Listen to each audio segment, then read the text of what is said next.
Pessoal, quero trazer um outro assunto aqui agora. Os dados analisados pelo Tesouro Nacional apontam que o Brasil lidera o ranking de 53 países com gasto do poder público com tribunais de justiça. Montante incluindo remuneração de magistrados, servidores, consome o equivalente a 1,6% do produto interno bruto. Ou seja, muito do nosso dinheiro para pagar altos cargos, remunerações e também muito penduricalho. Luiz Felipe Dávila. Quantas vezes eu falei isso aqui no 3 em 1? Que nós temos o judiciário mais caro do mundo. Mais do que, não é só o mais caro do mundo. É um dos piores do mundo no ranking do World Justice Project. Tem um ranking mundial que chama World Justice Project. Vale a pena entrar lá. Veja lá o ranking. O Brasil é o que tem a justiça mais parcial. Segunda mais parcial. O Brasil é o país que está entre os piores do mundo no esclarecimento de crimes cometidos. Então, quando você olhar lá, além de ser o mais caro, é um dos mais ineficientes. Então, mostra a importância de reformarmos o poder judiciário no Brasil e ter esses indicadores são ótimos para isso. Esses indicadores deviam balizar as reformas do judiciário, justamente para aumentar a qualidade da justiça e a eficiência da justiça.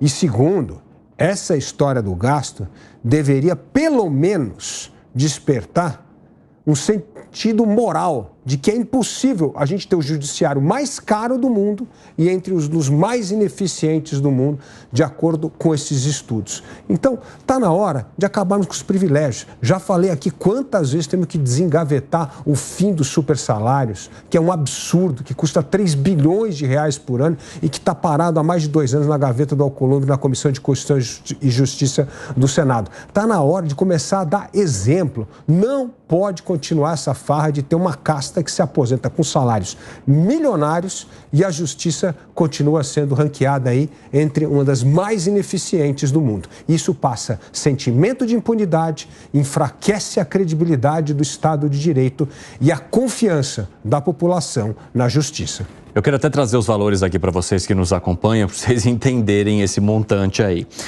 Porque o Ministério Público ele também entra nessa conta. E a fatura chegou a quase 160 bilhões em 2022. Foram 159,7 bilhões.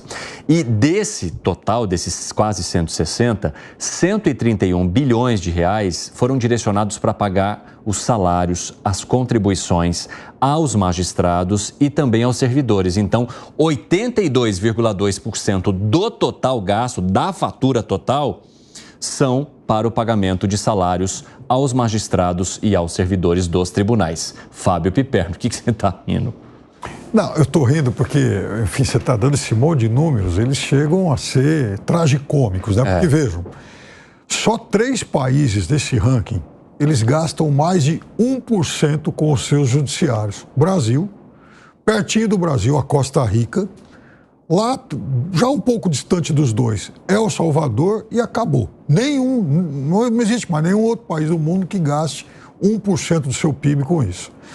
Aí, eu queria ver, né, se tem, por exemplo, mais algum outro país de economia desenvolvida, pelo menos entre os top 10. Nenhum.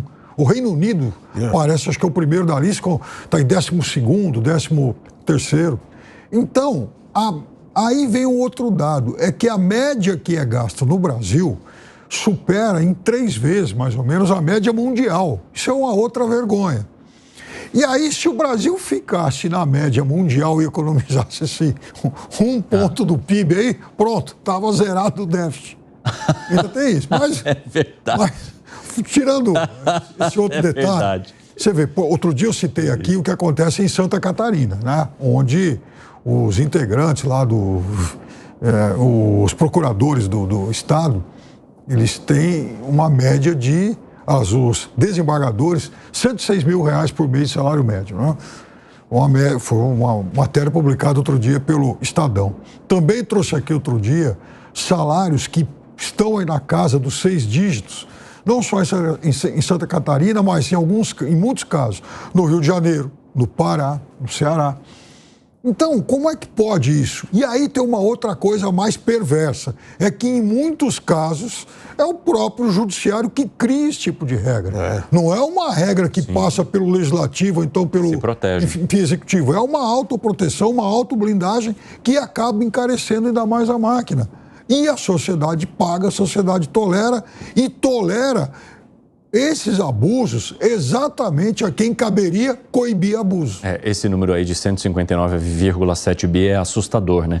É até constrangedor você ficar olhando para esse número que está escrito ali na tarja, mas o dado é esse, né? E a gente precisa discuti-lo, debatê-lo e te ajudar a criar uma opinião crítica exatamente sobre isso. Fala, Gustavo Segré. Lembra daquela BBB? Era bom, bonito e barato. Aqui é caro, ruim e lento. E para a audiência acompanhar, o teto teórico de um juiz deveria ser R$ 41.650 e alguns centavos, 23 centavos me parece. Mencionou o Piper. Se a média é 106, quer dizer que tem muita gente ganhando a mais do que 106 e outra gente ganhando menos. Mas não muito menos, porque senão a média não daria. Tem que dar um salário muito alto. Mas não é somente o salário. Evandro, se você quiser fazer uma reforma na tua casa, quem paga? Joe. E Dávila? Sim, eu. E você, Piper? Também, né? Também, eu também. Mas, por exemplo, o juiz Benito Gonçalves fez uma reforma. R$ 1 milhão foi, aí em Brasília.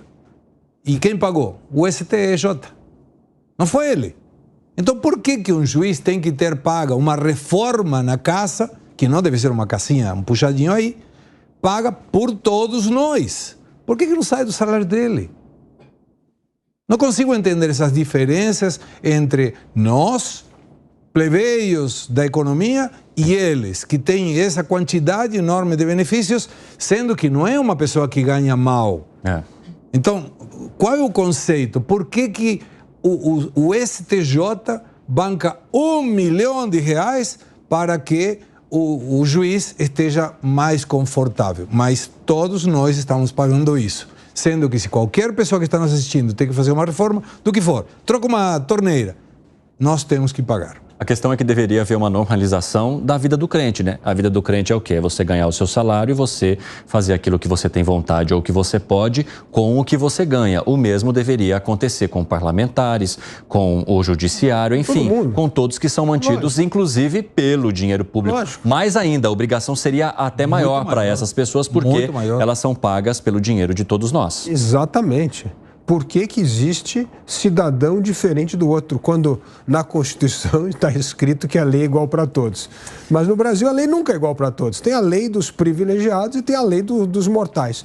E isso é algo que mostra... Essa é a primeira situação. A segunda foi mencionada aqui, tanto pelo Piperno quanto pelo Segré, que é como é que você tem um teto constitucional de 40 mil e as pessoas ganham 100 mil.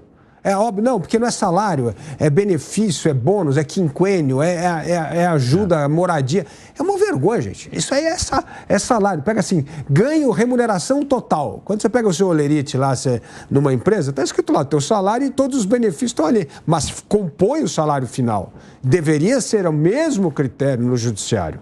Bom, mas essa reflexão que o Piperno fez aí sobre você cortar uma parte disso para zerar o déficit, isso é muito relevante, né? Porque mostra que, de fato, muito do déficit não é zerado exatamente por conta da quantidade de benefícios e acesso ao dinheiro que tem essas categorias. Que o título de auto de página é: quase metade dos procuradores ganha acima do teto salarial de 41,6 mil. Isso a gente está falando em Brasil inteiro. Não, e fora que uma distorção, né? Porque como eles se concedem o próprio aumento, é que nem eu chegar na casa do Evandro e falar: Evandro, agora eu quero tomar só vinho francês do bom na sua casa. Você compra porque eu vou tomar. A conta é tua, não importa. Eu estou dizendo que eu quero beber lá e você tem que se virar. Vou botar a vassoura atrás da porta. Não é? É assim que faz com os governadores, com os prefeitos. Eles dão o próprio. Eles se concedem aumento e falam: paga a conta você. Qual é o critério disso? Arremate, Gustavo Segré. Sabe que entrou uma das linhas que a gente gostaria de ocultar por uma questão do currículo? Eu trabalhei para um governo peronista uma vez. Mas não vamos contar para alguém. Nossa, Gustavo Segré. Por isso que você está do lado do Piperno. Então a gente vai começar a investigar isso na hora que você começar a fazer as suas críticas. Foi a partir de 2000, foi uma experiência muito interessante. Vou olhar com lupa para isso, viu, seu Segré? Porque trouxe essa minha experiência. Sabe que eu dirigia um programa de exportações da província de Buenos Aires, como se fosse o estado de São Paulo. Era um cargo executivo, não era eleitoral, e o ministro na época, que não conhecia, ele não me conhecia e eu não conhecia ele, me chama por uma questão curricular. Já achei bom que por uma questão da minha experiência, e eu contei para ele, olha, eu não canto a marcha peronista, não gosto de peronistas, ao contrário, detesto peronistas. Aí ele falou, você não precisa vir aqui para cantar a marcha peronista, eu preciso que você venha pelo teu conhecimento e a tua experiência. Gostei, boa. Mas aí me colocaram num escritório que estava montando para esse órgão que se chama Buenos Aires Exporta, e aí um dia me chama um ministro e me diz, Gustavo, temos um problema. Eu, qual é o problema? O problema é que teu escritório é maior que o escritório do ministro tal. Isso não pode acontecer. Falei, mas alguém está contando 1 metro quadrado de um escritório? Falei, não pode ser. Me tiraram daí e me colocaram em outro escritório que era menor, e para mim era a mesma coisa, não era uma questão de enorme quantidade, era o que eu ia fazer. Não interessava se a mesa era grande, era pequena, era a gestão. Não, eles observam que você não tenha um escritório maior que o outro. Por quê? E quando liga um para o outro, é uma experiência maravilhosa, porque eu preciso falar com Dávila. Tá, então uma secretária, assistente, um secretário que liga para o secretário Dávila. Quem espera? Tem um protocolo de quem tem que esperar a quem na linha. Então, se o Dávila for ministro e eu for secretário... Você que tem que esperar. Eu que me colocava secretária para que o olá do Felipe Dávila tenha como resposta o meu olá. Se o olá de Dávila tinha como resposta a secretária apanhava. Isso é o funcionalismo público, gente. De alguém que não é, talvez, ninguém, mas que coloca num cargo que ele acha que é o rei da cocada.